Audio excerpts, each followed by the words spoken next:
Si una persona mata a otra, ¿es mala? Piensa.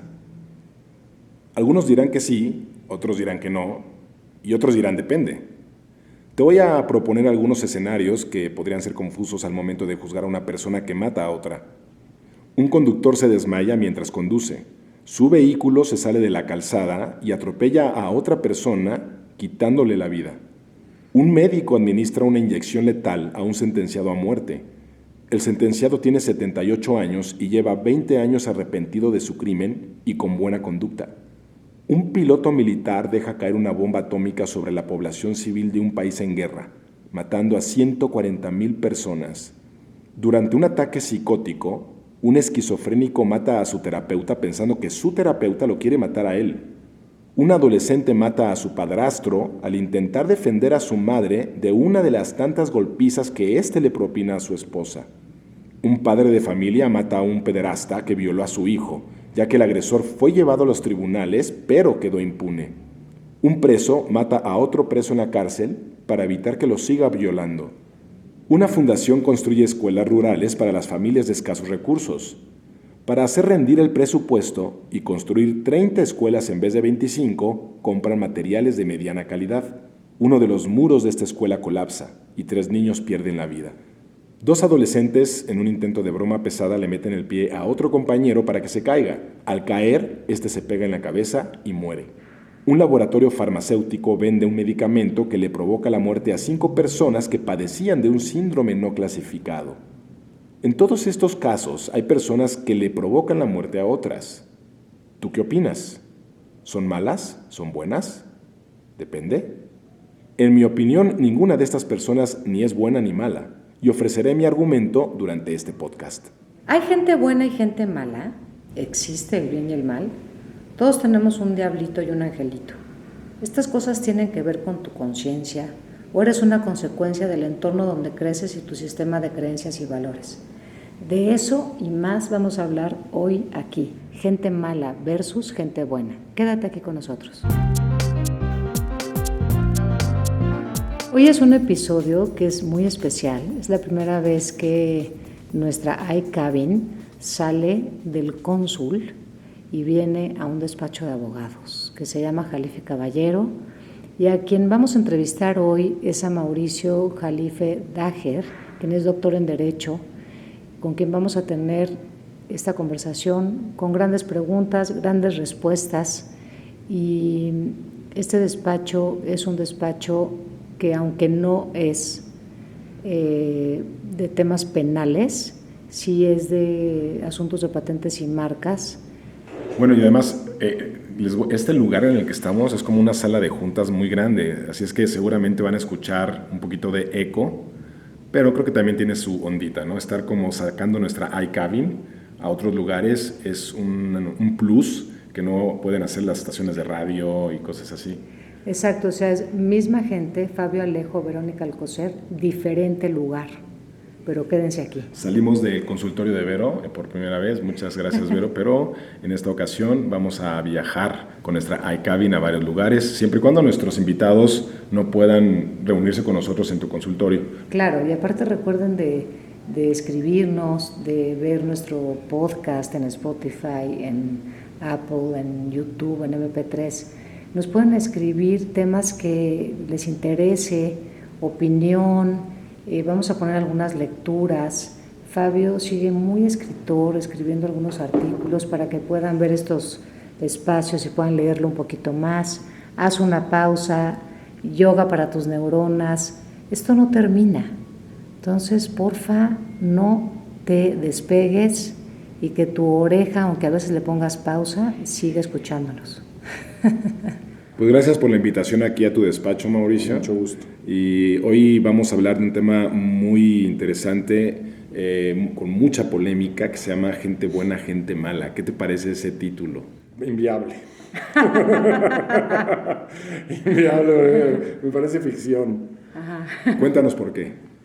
Bueno, pues te digo, creo que calificar que hay gente buena y gente mala pues no aplica. Es decir, es una categorización radical. Y creo que no hay ni gente buena ni gente mala. Hay gente que a veces puede ser buena y hace conductas malas. Gente mala que puede comportarse bien. Pero digo, en términos generales creo que todo es una buena gama de grises, ¿no? Y ser tan rotundos como para decir que alguien es per se malo o per se bueno, pues normalmente la vida lo desmiente, ¿no? Había una teoría en el derecho penal en el siglo XIX en donde a partir de las facciones físicas se podía establecer que una persona tenía propensión para delinquir. Es la teoría del Ambrosio, en donde pues, si tenías la frente chica, los pómulos salientes, las manos pequeñas, medio regordetas, eras robusto, con tendencia a obesidad, con los ojos pequeños, ibas a delinquir, ¿no? Entonces un poco me suena lo de gente buena y gente mala, como a esta predisposición en donde si ya naciste de una determinada manera, o sea, congénitamente estás como predispuesto a delinquir o a cometer actos de gente mala, y por otro lado, bajo ciertas premisas, estás condenado a ser bueno, lo que eso signifique, ¿no? Porque también, pues, bajo qué criterio establecemos una categorización de qué es bueno y qué es malo. Lo que sí parecería es que, no sé, creo que de pronto pues hay como cosas inexplicables en donde gente que a lo largo de toda una vida ha mantenido una cierta conducta de cierta naturaleza, bajo ciertas circunstancias, presiones o cambios de escenario, se comporta de otra manera. Y todos decimos, pero ¿y qué pudo pasar aquí, no? ¿Cómo esta persona que tenía este perfil hoy está en esta condición? Y bueno, no sé, yo obviamente que no tengo una formación en la parte psicológica como para explicarlo, pero bueno, sí creo que a veces esta parte desintegrada de nuestro lado oscuro, pues de pronto nos puede llevar a situaciones en la vida que no sabíamos que incluso éramos capaces de desarrollar o de desplegar. Y por ahí creo que puede haber algunas explicaciones, pero yo no podría hacer una categorización así de radical. O sea, no creo en esa categorización. ¿Pero tú eres católico? No. Ok. Para nada. ¿Qué opinas tú de el acercamiento que hay en México, los países católicos, en América Latina sobre todo, en la forma como se maneja el derecho? Por ejemplo, el sistema penal, donde en las cárceles generalmente se usa más como castigo, como venganza, que como readaptación social. ¿Tú qué opinas de esto? No, vaya, el modelo lo que proclama ni siquiera ya es la readaptación, es la reinserción social, que va incluso más allá. Pero ese es el propósito declarado en el discurso, y eso es lo que la ley dice que persigue. Y eso es lo que eventualmente, si tú lees el texto de la ley, se pretendería. De eso a conseguirlo, claramente no sucede. Entonces, ¿eso a qué nos lleva? Pues a que al final todo el sistema penal es eso, la imposición de penas. Es la reacción que tiene el Estado para al final sancionar a una persona que transgredió los límites y que tiene un fin ejemplificativo, claramente, un fin disuasivo. Que esa persona no lo vuelva a hacer y que los demás que observamos la sanción aprendamos que eso está mal y nos detengamos antes del límite. Entonces, ¿cumple o no su función? Claramente no, por lo menos ya no en este mundo. Es decir, el sistema penal como está concebido, carcelario, sancionador, etcétera, en este mundo, por lo menos tal como lo estamos viviendo en México, pues me parece que ha dejado claramente de cumplir sus propósitos. Por eso justamente se está dando esta modificación desde vamos a decir, los valores mismos del derecho penal, para devolverle cierto nivel de sensatez, conste que así lo digo, cierto nivel de sensatez, que es dejar la prisión preventiva para casos verdaderamente graves, porque se estaba llegando a un abuso en donde por cualquier conducta, esta última ratio, digamos que se entiende que es el derecho penal, que es lo último que el Estado se guarda para sancionar una conducta. Es decir, para responder a un hecho, ¿no? A una conducta delictuosa. Ya había perdido, digamos, esa condición y se utilizaba para todo. Y cuando utilizas el derecho penal para todo, pues es porque como Estado estás reconociendo que hay una parte de la sociedad que está podrida, que ya no funciona en absoluto. El sistema no funciona. Y claramente el derecho penal no sirve para corregir conductas que, pues bueno, eventualmente tendrían que corregirse bajo otras premisas, ¿no? A ver, yo te quiero preguntar, Mau, Entonces, si no hay gente buena y mala, ¿hay acciones buenas y malas? Yo creo que todo depende del contexto, ¿no? O sea, creo que bajo ciertas circunstancias, ciertos actos podrían ser vistos como esencialmente malos y otros como esencialmente buenos. Claramente, si alguien mata a otra persona en una condición de no legítima defensa, es una acción mala, per se, ¿no? Eso debe estar sancionado siempre. ¿Un soldado? No, un soldado, bueno, ahí ya tendríamos que entrar en otro tipo de circunstancias, pero digo, está por ley, está exento de sanción porque está obedeciendo órdenes superiores y vaya, pues hay una serie de códigos de guerra, de leyes que regulan el actuar de los militares, ¿no? Eso podría estar justificado que un soldado mate, bueno, y es un tema más como de moralidad, de si tú estarías en la disposición de convertirte en soldado y convertirte en un instrumento para matar. Bueno, pues si quieres vaciarte de contenido y ser un instrumento para el ejercicio militar, pues ya es decisión tuya. O sea, el problema ahí no fue que mates o no, el problema es formar parte de las Fuerzas Armadas, ¿no? De entrada, y saber que puedes estar en esa disyuntiva, o un policía. Está bien, o sea, aparentemente los valores por los cuales actuaría de esa forma son intrínsecamente buenos, ¿no? Está defendiendo valores de la sociedad. Pero, contestando la pregunta, Vero, yo te diría, sí, hay acciones esencialmente malas, hay acciones esencialmente buenas, claramente, pero dentro de esas hay una gama enorme de acciones que pueden ser buenas o malas dependiendo de ciertas circunstancias y ciertos contextos, ¿no? En donde, hombre, pues, ¿cuál es el sistema de creencias y de valores en una sociedad como para decir eso está bien o está mal, ¿no? Si un indígena come peyote en una ceremonia religiosa, la ley dice que eso es delito. Así de fácil, así lo define. Y nadie lo va a aprender. Y lo es. Ayer era delito vender marihuana y mañana lo va a dejar de ser. Entonces, ¿qué cambió? Esencialmente, ¿no?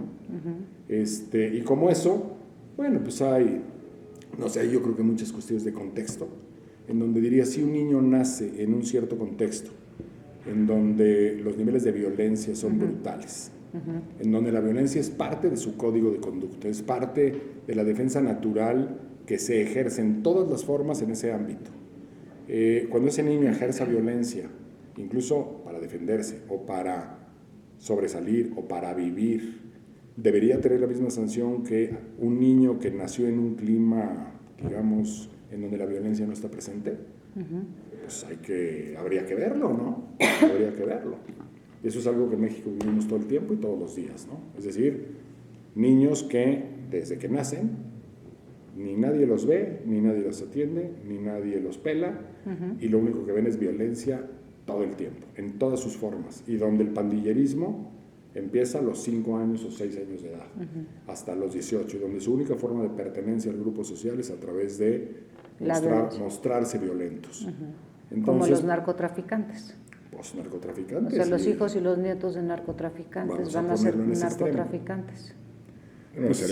Si no esa condición, pues por lo menos desde su visión, golpear, violentar, transgredir, robar, es parte de su sistema, es parte de su mundo, vamos a decirlo así.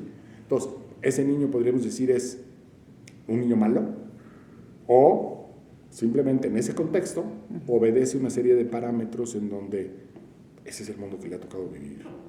O sea, donde difícilmente lo puede explicar o descifrar de otra manera.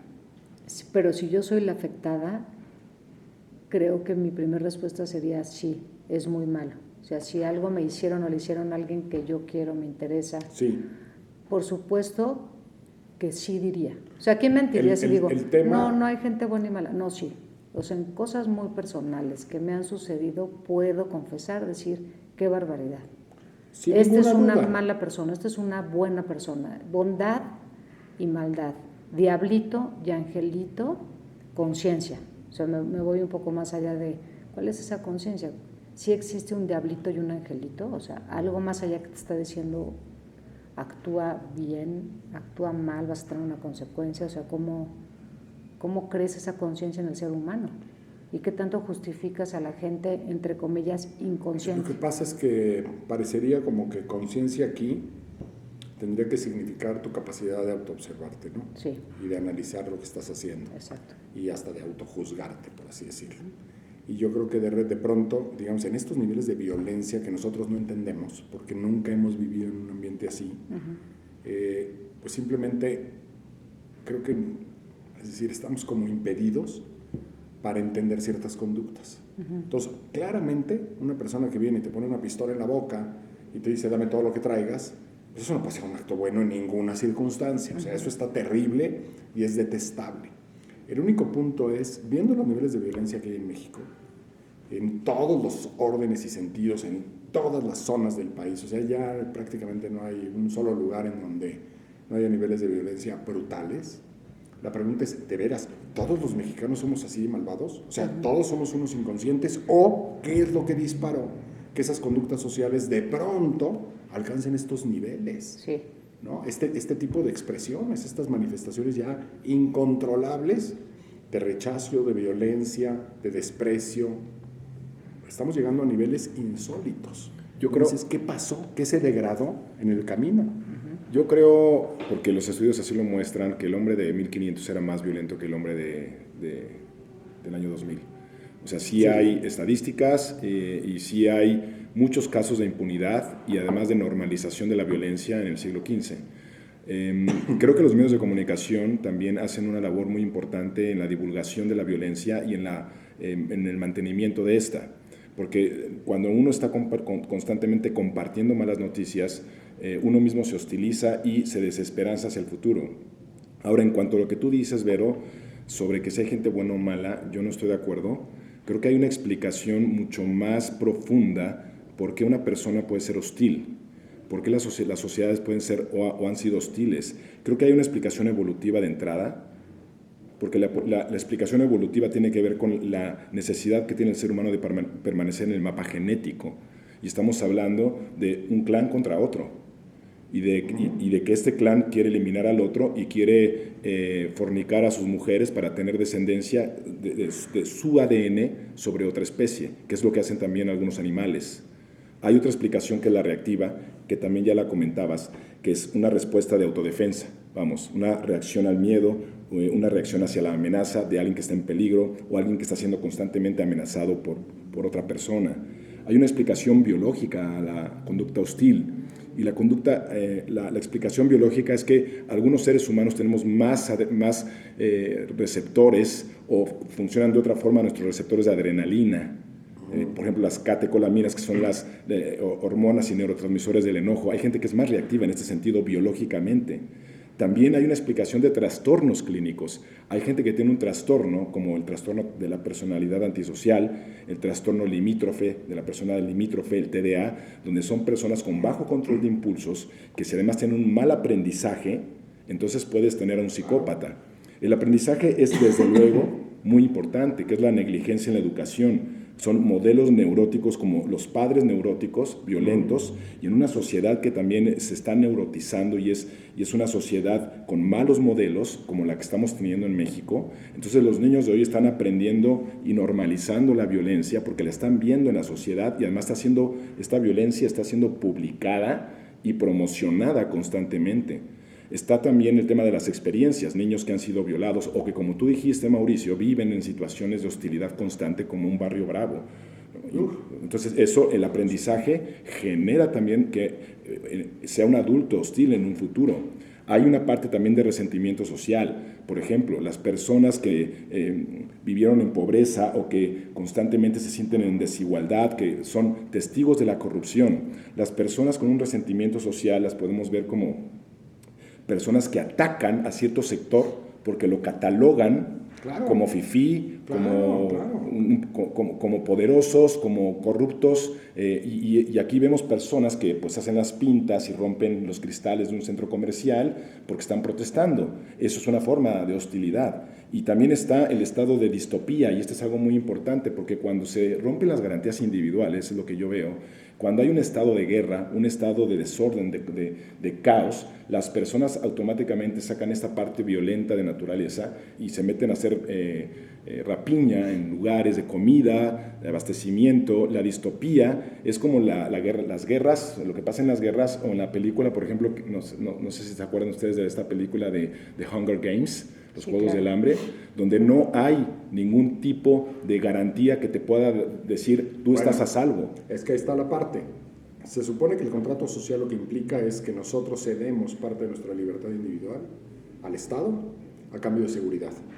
Es decir, nosotros vamos a dejar de hacer una serie de acciones, como por ejemplo la autodefensa, con objeto de que tu Estado ejerzas el monopolio de la violencia y nos cuides, ¿no? Por eso te estamos entregando esta parte. Cuando tu Estado fallas en ese compromiso y generas un ambiente así de hostil y así de inseguro, entonces tenemos que regresar al primer momento de decir, con la pena, y eso se llama impunidad, y eso se llama cada quien hace lo que quiere dentro de este, vamos a decir, contexto, para defender su propiedad, para defender su vida, para defender sus valores, etc. Y se va diluyendo y diluyendo y diluyendo porque cada vez el Estado es más incompetente para garantizarnos esa parte de garantías individuales que haría la vida en sociedad posible. Entonces, ¿estamos regresando a un Estado, pues digamos que naturalmente desordenado y caótico? Absolutamente sí. Absolutamente. Por eso vemos estas expresiones, por ejemplo, de autodefensas en algunas comunidades más pequeñas, en donde dicen, como el Estado no me garantiza nada, nos vamos a armar para defendernos nosotros mismos a partir de este momento. Y lo increíble, el Estado está reconociendo que eso cae en el terreno de los usos y costumbres y que eventualmente es válido. Entonces, honestamente, pues creo que se rompe el molde de lo que podríamos considerar como el bueno y el malo. Porque puestos en esa circunstancia, o sea, yo me he imaginado en una situación de marginalidad permanente, de violencia permanente, de carencia permanente, y digo, ¿quién sabe? Sí, ¿Quién claro. sabe? ¿No? Si sería el mismo que soy ahorita. Si vería el mundo de la misma manera. Francamente no lo creo. Es decir, que no es que exista gente mala o gente buena. Hay acciones adaptativas, acciones desadaptativas socialmente, y hay acciones que podrían en un contexto verse malas, pero en otro contexto buenas. Eventualmente sí, o justificadas o injustificadas, pues porque así están las cosas. Como una guerra, como Exactamente. como un cuate que suelta un misil. Sí, y yo creo que muchos de los delitos que hoy observamos traen esta carga, digamos, de venganza, de hostilidad. O sea, yo puedo pensar que alguien que secuestra a otro por dinero cobre el rescate y ya. Pero vemos mucho más que eso, ¿no? Es hostilizar a la víctima, es golpearla, es transgredirla, es matarla a veces, ¿no? O sea, hay toda una carga social ya de resentimiento, de desprecio, etcétera, en donde francamente dices, bueno, ¿cómo llegamos a esto? O sea, ¿en qué momento se diluyó absolutamente el límite? Y entonces te das cuenta que no es un tema en donde, bueno, pues probablemente alguien dijo alguna vez en materia criminal que la toga de los jueces debería ser sustituida por la bata de los científicos, ¿no? Porque en algún punto todas las conductas que son de esta naturaleza tienen un componente demencial. O sea, algo está mal en la cabeza de esa persona, ¿no? Para llegar a ese nivel. Sí, pero si eso lo exponenciamos a la sociedad completa, a lo que estamos viviendo hoy, pues entonces la pregunta es, ¿qué pasó aquí? Cuando barrios completos están dedicados al crimen organizado. Claro. Comunidades enteras se dedican a delinquir. Cuando ves cómo un tren lo descarrilan para robarse la carga y hay 5,000 personas participando en el robo, pues dices, ¿qué está pasando en México? ¿No? Bueno, y en otras partes del mundo, evidentemente. Entonces creo que la pregunta es, pues de veras, todos esos simplemente son malas personas. No creo. No creo que sean malas personas. Bueno, a ver, perdón, otra vez No. voy a interrumpir un poquitín. Estoy pensando en esta parte en donde seguramente te ha tocado pues defender, o sea, porque aparte, pues, ¿qué hacen los abogados? Pues defienden o hacen que se haga esta justicia, ¿no? O sea, que sea justo. O sea, y una serie... ¿Qué hacen los abogados? Los abogados no hacemos eso. ¿Qué hacen? Los abogados razonamos cómo utilizar las leyes y los precedentes judiciales, cómo interpretamos el sistema normativo para beneficiar la postura de un cliente. Eso es en estricto sentido lo que hacemos. Los abogados no nos interesa la justicia. Ok, yo contrato a alguien para que me defienda. Lo mejor posible, pero si del resultado digamos que deriva, que tú obtuviste cosas que ni siquiera te correspondían, vas a decir qué buen abogado. O qué mal abogado si te fue muy mal, a pesar de que hizo el mejor esfuerzo posible. O sea, la justicia es como un resultado de que todo el sistema, operando con abogados, jueces, auxiliares de justicia, tribunales, códigos, sanciones, poder legislativo, etcétera, genera al final un resultado que es la aplicación del sistema legal. Ok. Hablando un poco de esta conciencia, que me voy a la parte de ética, del bien hacer, creo que también a lo largo del tiempo podría nacer de este lugar que se dedica a regular la conducta del ser humano, o sea, que pueda poner algo, estas reglas para seguir, que va a haber una consecuencia. Ante una acción va a haber una consecuencia, ¿no? El tema es que al final el derecho es un producto social, que obedece a ciertas circunstancias, que además está definido pues, por unos postulados de un sistema imperante, pues que cierto grupo de personas definen que esos son los valores que hay que preservar: la propiedad, la libertad, la salud, etc. Y que al final todos los sistemas pues, buscan recrear las condiciones para su preservación. Ningún sistema está definido para que gradualmente se destruya, ¿no?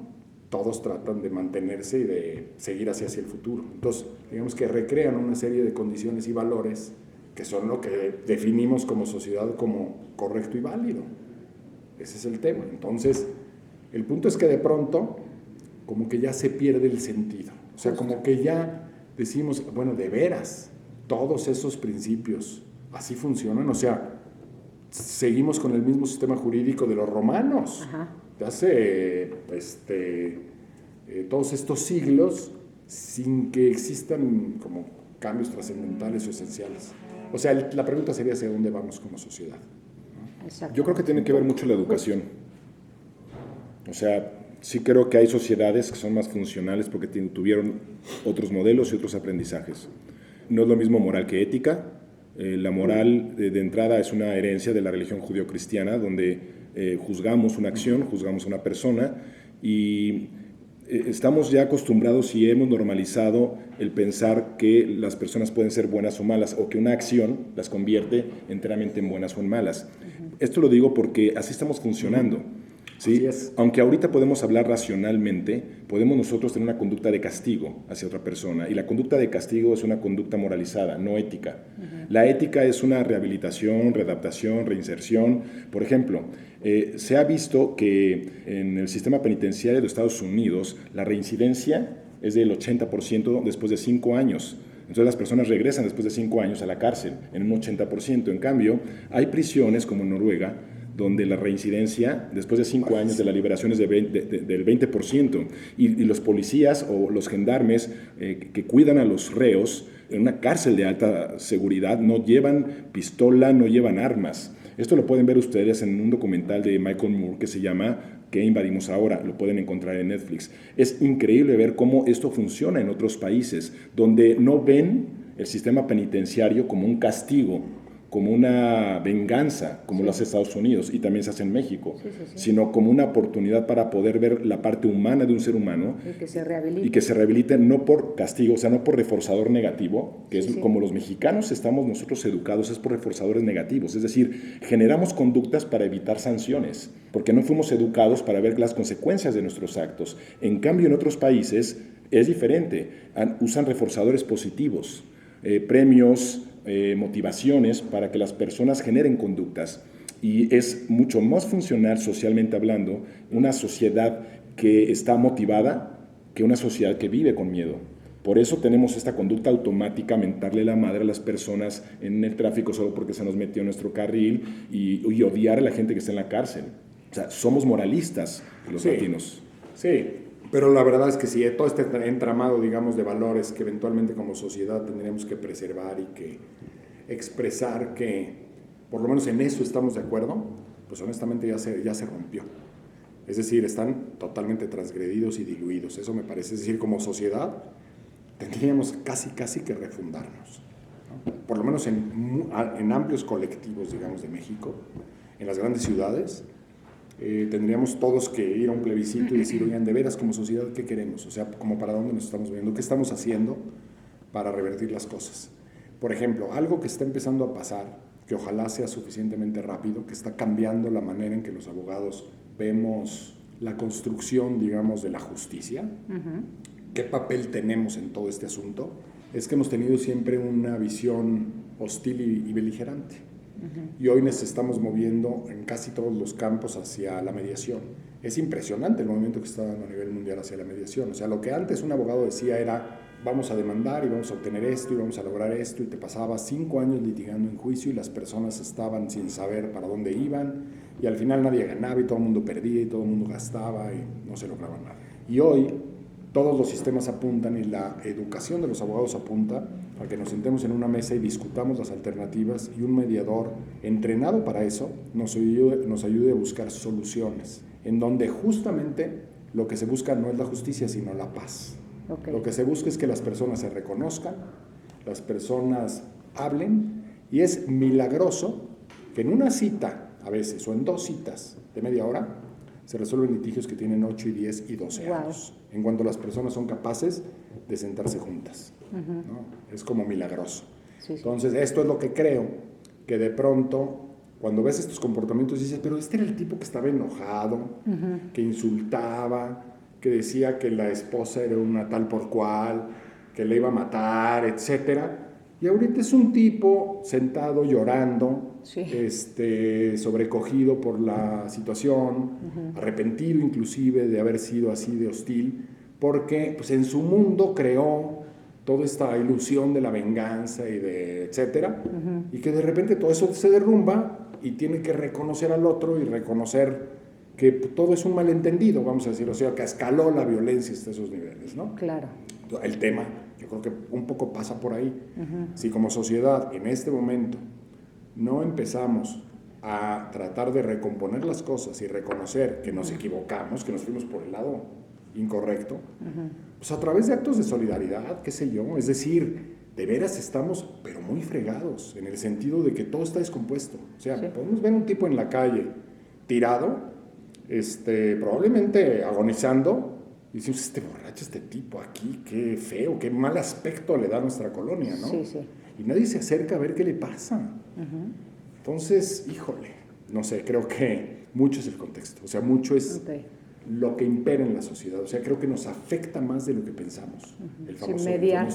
Ahorita que platicabas de eso, después les pasamos un dato, y si no lo buscas tal cual así, divorcio colaborativo, y justo es lo que acabas de ilustrar, o sea, tal cual, sentarse y en vez de que sea una guerra, es esta paz, ¿no? Por eso yo te preguntaba hace ratito acerca de la justicia, o sea, porque es esta creencia de los abogados hacen justicia, o los abogados nos defienden de los malos, y quién podrá defenderme, ¿no? O sea, como toda esta parte en donde hablaste de algo importante que es la venganza, o sea, el tema de ojo por ojo, diente por diente. O sea, ¿cuántos tenemos, y yo me incluyo, esta sed de venganza, aunque sea en el pensamiento? ¿Y cuánto habita de esa violencia que vemos allá afuera en nosotros y otra vez en nuestro pensamiento? Tal vez no lo actuamos, porque alguien diría, bueno, pues Vero es un poco más sana de toda esa gente que probablemente está haciendo cosas malas, ¿ok? Yo voy a hablar con este vocabulario. No sé, yo también es cuestión de suerte, ese contexto del que hablas y tal, pero reconocer esa sed de venganza, esa violencia que pueda también habitar en nosotros, yo creo que ese es un punto en donde también podemos empezar, reconocer en nosotros que tanto de eso vive y que no nos libramos, que cualquiera podemos hacer cualquier cosa en cualquier momento, eso, que somos vulnerables todo el tiempo. Sí, que no, y que nos habita obviamente el demonio. Justo. O sea, en cualquier momento brinca y en cualquier momento eres capaz de hacer las cosas más inimaginables. A ver, que te toquen a un hijo, y a ver cómo respondemos, ¿no? Eso. ¿Con qué nivel de crueldad lo hacemos? Ajá, o sea, sería como yo nunca haría esto, yo nunca pensaría esto, yo en que hay buenos y malos o no, pero sí existe, vuelvo a la parte de decir, mientras no nos dejemos de ver como seres humanos y no hagamos algo.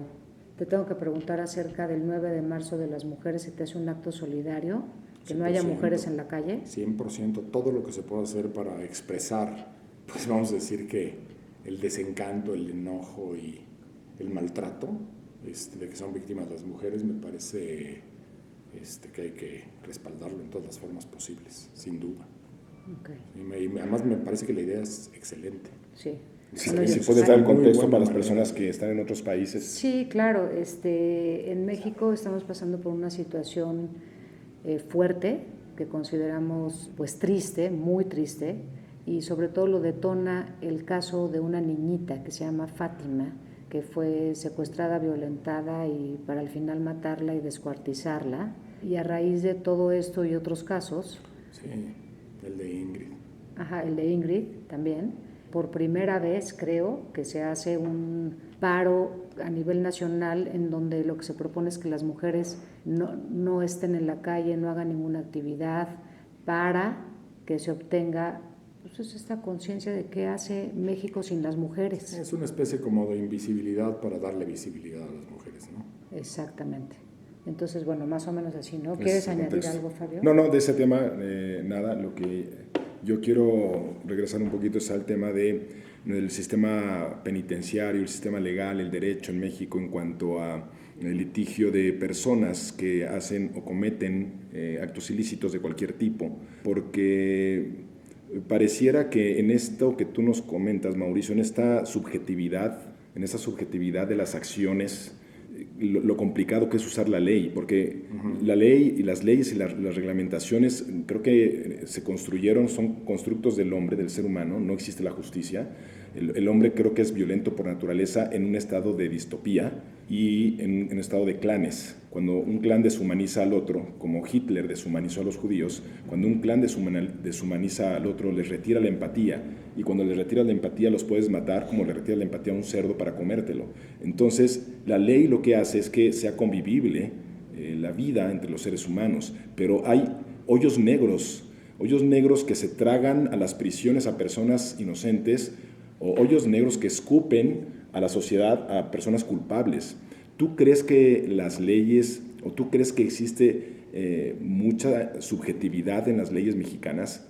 En las leyes no, aunque claro, las leyes ya en su diseño mismo, pues evidentemente representan pues, los valores socialmente imperantes, ¿no? De la clase en el poder, esencialmente.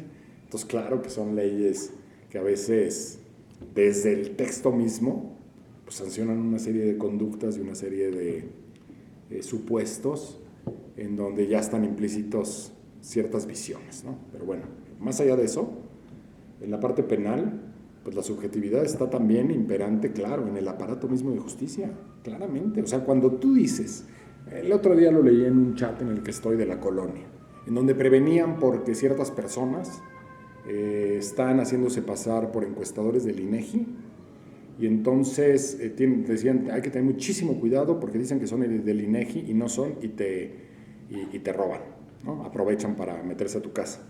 Y entonces sacaban la foto de un cuate, mucho cuidado con este personaje. Y entonces el siguiente comentario de alguien era, qué raro, ese señor no tiene cara de ladrón. Yo dije, válgame. Volvió a ser la Entonces parte los física de ladrones antes. tienen que tener una cierta cara. Claro. O sea, el prejuicio estriba en que tiene que ser Wow. moreno, con cara seguramente osca, Sí. las manos quién sabe cómo, vestir mal, porque tenía bigotito, parecía más bien como un requintista de un trío, ¿no? Y hacer cara de malo. O sea, claro, pero eso lo traemos adentro. Entonces, eso se refleja en la aplicación de las leyes sin ninguna duda. Sin ninguna duda. O sea, nuestro sistema está absolutamente podrido y muchas veces al que logran pescar por algo que parezca que cometió un delito y necesiten procesarlo, le va a ir mal. Y le van a dictar una sentencia y le van a colgar no sé cuántos delitos y se va a pasar no sé cuánto tiempo en el hoyo, sin duda. Y si alguna persona llega por alguna circunstancia a dar a la cárcel y se pasa ahí unos mesecitos, si no era delincuente va a salir convertido en delincuente. Sin ninguna duda, es una buena fábrica de delincuentes y no es ninguna novedad el sistema de justicia mexicano. Ninguna novedad. Entonces todo, digamos que ahorita juega en contra. O sea, honestamente, sí estamos en un escenario inédito, porque pues nada más veamos los índices de homicidios y de gente desaparecida en el país. Son números de guerra, bueno, a veces superiores a las guerras. Claro. Es una realidad escalofriante. Oye, esta peli, Mau, de Presunto Culpable, Bueno, fue que documental, peli, ¿no? Sí, que hicieron también sí, aquí en película México, documental, sí. que refleja muy bien esta parte que estás diciendo. Sí. Cuántos inocentes hay allá adentro y cuántos se salvan. O sea, como para variar, yo digo, casi la sección VIP, que tienes ciertos privilegios, no nada más en este tema económico, sino que conoces a alguien Claro. que por suerte, tuviste la suerte de que sales libre, ¿no? Sí. Pero ¿cuántos no tienen la suerte?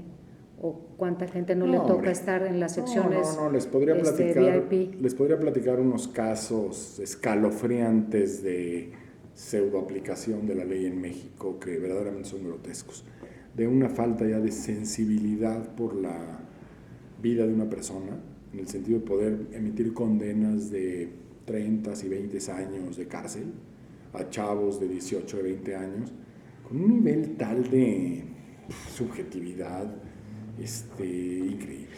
O sea, esa es una, de veras, insensibilidad terrible del sistema de justicia. O sea, no analizan bien las pruebas, toman una declaración por ahí para darla por válida. Si hay presión social, por ejemplo, ahora, digo, un efecto lamentable de todo este asunto de los crímenes contra mujeres es que los jueces ahora se han ido al otro lado. Si hay una acusación de una mujer contra un hombre por haberla hostilizado, violentado, etcétera, con la simple declaración es suficiente para seguir el caso y meterlo al agujero 14 años. Entonces, todo está distorsionado. Ese es justamente el tema, ¿no? Entonces los jueces sienten mucha presión porque si liberan un cuate aún sin pruebas, se les viene la prensa encima. Y las redes sociales, como gente que liberó a un acosador o a un violador. Entonces tenemos casos, no los llevamos aquí, yo no los veo profesionalmente, pero me entero de ellos, platico con amigos penalistas, y son escalofriantes, y lo único que deseas es no estar ahí, o que alguien cercano no esté ahí, porque le destruyen la vida a la gente el sistema, con el movimiento de un switch. No, y cómo confiar, porque yo voy a seguir usando el término de gente mala y gente buena, porque pues entonces ya no hay esta confianza. Yo como tanatóloga y como coach de vida es un gran duelo el que estamos viviendo en México, y lastima muchísimo saber que no podemos confiar en nada y en nadie, porque todo se vuelve sin ninguna base. O sea, sí, todo, sí. ¿Sabes? O sea, hay una pérdida de seguridad, de confianza, de tal, o sea, hay un factor del miedo en donde ya nos hace perder esa espontaneidad, esa humanidad, ¿por qué no nos acercamos a alguien que esté en la calle? Claro. Porque nos da miedo. Claro. O sea, a ofrecer ayuda, ¿no? Sin que seamos San Jasmeo, la Madre Teresa de Calcuta, pero que seamos humanos. Así es. Porque nos da miedo. Exactamente. No sé si conoces las escuelas de perdón y reconciliación, Espere. No. Bueno, son unas escuelas que inicia un sacerdote, por aquí lo tengo apuntado, es el padre Leonel Narváez Gómez, y él, a través de estas escuelas, que está muy interesante echar un vistazo, las encuentran también ahí en internet, escuelas de reconciliación y perdón, Espere. Y es cómo se rehabilitó todo el tema en Colombia de narcotráfico y violencia, o sea, porque justo se hizo este tema de ojo por ojo, diente por diente, entonces eran matanzas y matanzas y matanzas. Se tardó, me parece que 15 o 20 años en restablecerlo. Y hoy Colombia es un lugar que puede decir que estar seguro, o sea, donde bajaron los niveles, tal. Han revertido muchas de las cosas. Me parece que ya hay en México, pero... No, lo que pasa es que ahí, es decir, esta ley tiene dos postulados o dos ejes esenciales. Uno que es cómo lograr una reparación integral del daño a las víctimas. Esa es la primera, ser a la víctima visible y protagónica, digamos, dentro del fenómeno criminal, con objeto de poder lograr no solamente una restauración en la parte económica, sino también en la psicológica, en la emocional, en la familiar, etcétera. Cosa que no se ha logrado. No hay una sola sentencia en México de resarcimiento a víctimas de delitos de este tipo. Porque ¿cuál es la premisa? Tu Estado fallaste, tu Estado incumpliste con la parte del contrato que te tocaba, que era darnos seguridad. Esa es la premisa. Y la segunda era, ¿cómo le ofrecemos a los que han delinquido una alternativa para regresar al camino del bien? Exactamente. Y la ley mexicana no contiene esa parte. Se les cayó ese capítulo en alguna parte. Con razón. Entonces, de repente, no se le ofrece nada. Al tipo que ha sido un narcomenudista, no tiene opción para regresar al camino del bien, vamos a decirlo así. No tiene rutas para reinsertarse, digamos, socialmente, ¿no? Entonces, parte del problema es ese. Yo lo veo en el tema de la piratería, por ejemplo. Alguna vez platicando con un chavo, me decía, mire, yo empecé porque mi cuñado tenía un puesto de películas piratas y le iba muy bien. Entonces, pues abrimos un segundo puesto y me iba muy bien. Y ganaba mucho más dinero que trabajaba en una llantera. Ganaba el triple y no tenía horarios y no tenía jefe y todo funcionaba muy bien. Y hasta que un día me dijo mi cuñado, oye, ¿qué crees? Que pues nos están ofreciendo distribuir algunos otros productos y nos viene muchísimo mejor. Pues los otros productos eran marihuana y otro tipo de drogas suaves, ¿no? Entonces pues dijo, oye, qué bien, pues vio que el cuñado se compró un auto del año y dijo, pues yo quiero el mío, y así empezó. Y luego en la red le pidieron que controlara y supervisara a otros puestos, y luego se volvió coordinador de otras acciones criminales, y luego ya lo integraron, y así fue escalando hasta convertirse en un narcotraficante consumado, ¿no? Y el chavo decía, no sé cómo sucedió, o sea, un día me pasé del lado de la marginalidad y de ahí ya nunca salí. Sí. O sea, fui escalando en esto y nunca tuve ni siquiera un examen de conciencia de decir en qué punto esto ya no. O sea, vender películas sí, pero distribuir marihuana no. Claro. O distribuir marihuana también sí, pero cocaína ya no. O sea, ¿en qué momento se transgredió el límite? Sí. Pues es que no lo sabes. Simplemente vas escalando en este proceso, digamos, como de un trabajo. Y de pronto estás ya ubicado en actividades totalmente criminales, en donde además tienes que seguir adelante, porque una de dos: o te meten a la cárcel si no tienes para pagar impunidad, o te matan los propios miembros del cártel, ¿no? ¿Por qué no? Porque no puedes desertar de un día para el otro y decir, ahora me regreso a dar clases en la primaria. Claro. Entonces es un tema. Pues me metí a algo malo. O sea, hablaste del bien. O sea, ¿para ti sí existe el bien y el mal? Como fórmulas puras, no. Sí. Como componentes de ciertas conductas y cierto deber ser, sí. O sea, como valores éticos alcanzables, sí. Yo opino lo mismo. Yo opino en la funcionalidad y la no funcionalidad de una sociedad, ¿no? Porque la palabra bueno o malo me lleva siempre a la moralidad, a la religión, al cielo, al infierno, al castigo, a la venganza. Yo opino que mientras sigamos pensando que hay gente buena y mala, y que yo estoy en los buenos y que los otros son los malos, vamos a tener sociedades con mucha violencia. Es decir, el nivel de violencia de un país es directamente proporcional a su ignorancia, y creo que la moralidad es parte de la ignorancia. Manejarse en términos de ética y no de moralidad es un must en este país y en muchos países que están en vías de desarrollo, porque los humanos vivimos castigándonos. Es decir, el vecino está castigando al otro porque tenía la música en alto y le ponchó las llantas. El otro castiga a la esposa porque está chateando con un exnovio y entonces le hace la ley del hielo y genera violencia que ven los niños. O sea, constantemente vivimos castigando a los seres humanos, y ese es un grave problema. Mi hija de 12 años dice, ay papá, pues es que así funciona la sociedad. O sea, la sociedad mata gente que mata gente porque matar gente está mal. ¿Sí? Es neurótico. Exacto. Ajá. Y bueno, ese es mi razonamiento final. Creo que no hay gente buena ni mala. Sí creo que hay conductas adaptativas y desadaptativas, y la venganza y el ojo por ojo, diente por diente, que además la ley del talión viene del código de Hammurabi. Estamos hablando de hace 3.000 años o 4.000 años. Sí, o sea, y lo seguimos implantando. Está fuera, ya es obsoleto completamente. Y ese es mi razonamiento final. Tienes una cita en este momento, Mauricio, me encantaría hablar más contigo, pero creo que ya se está pasando el tiempo, y te agradecemos muchísimo que hayas extendido tu agenda para nosotros. Y cuando quieran volvemos a platicar de otros temas. Sí, claro. Es que está interesante, porque yo creo que al final, yo, sin decir tácitamente hay gente buena y mala, sé que en duelo, o a lo que me dedico, no hay nada que esté bien o que esté mal. Y hay que indagar muchas cosas, y hay que sentarse, como tú dices, Mau, a dialogar y a ver qué es lo que vive en nuestra mente, en nuestra cultura, en nuestra propia historia, qué tanto cargo nos estamos haciendo. A nivel México, como hemos estado hablando, o mundo, tenemos una contribución que hacer, pero la principal es empezar a hacer por nosotros y solidarizarnos, como también dices, Mau, y otra vez investigar un poquito más, irnos un poquito más al fondo y decir, sí podemos cada uno poner nuestro granito de arena, y no es que sea o yo tan importante, pero sé que todos estos granitos de arena, o sea, van a hacer algo, y estar conscientes que cada decisión que tomamos va a tener consecuencias. Y si Sin son duda. acciones malas o buenas, ¿no? O sea, así, en la escuela de mis hijos era así. Tomaste una mala decisión, tomaste una buena decisión, ¿no? Y primero era que Sí. respondieran, ¿fue una buena o una mala decisión? Y que ellos solitos respondieran, mala, pues porque estaba muy enojado y le pegué, porque le quité su cuaderno, porque le puse el pie para que se cayera. Ok, ¿qué quieres hacer con esto?